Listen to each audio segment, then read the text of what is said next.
ज्ञान वो इन्वेस्टमेंट है जिसका डिविडेंड यानी मुनाफा जीवन के अंत तक मिलता रहता है। मैं ऐसा मानता हूं कि एक सामान्य जिंदगी जीने के लिए इंसान को रोटी कपड़ा और मकान के अलावा अगर किसी चीज की सबसे ज्यादा जरूरत होती है तो वो है शिक्षा, education.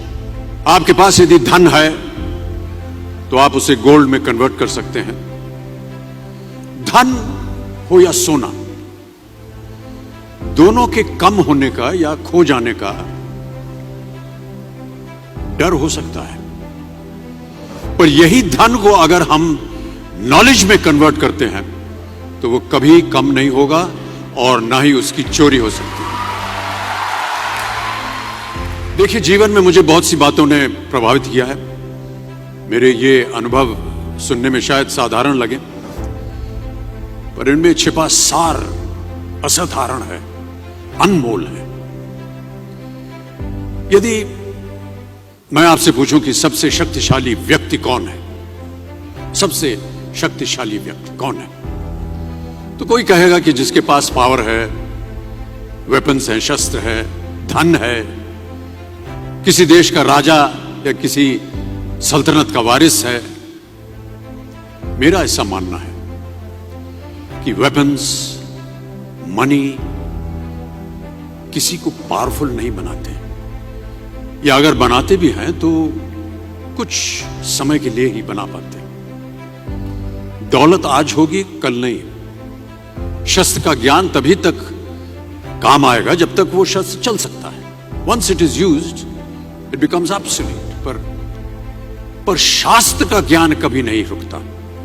Knowledge can never be obsolete. शास्त्र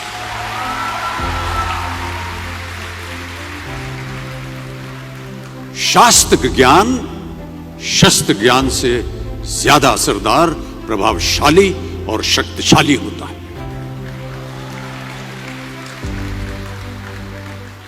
अब देखिए, एक राजा ने कितने राज्यों पर विजय प्राप्त की, कौन कौन से शस्त्रों का इस्तेमाल किया, कितने सैनिक थे, यह शायद आपको याद न हो, पर जीरो की खोज किसने की, बल्ब का आविष्कार किसने किया, राष्ट्रगान किसने लिखा, ओथेलो मैकबेथ की रचना किसने की, ये आपको जरूर याद रहेगा।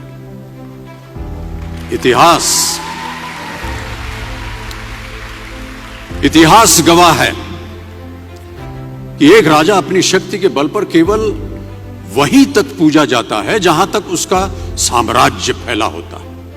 वो केवल अपनी प्रजा का प्रिय होता है। पर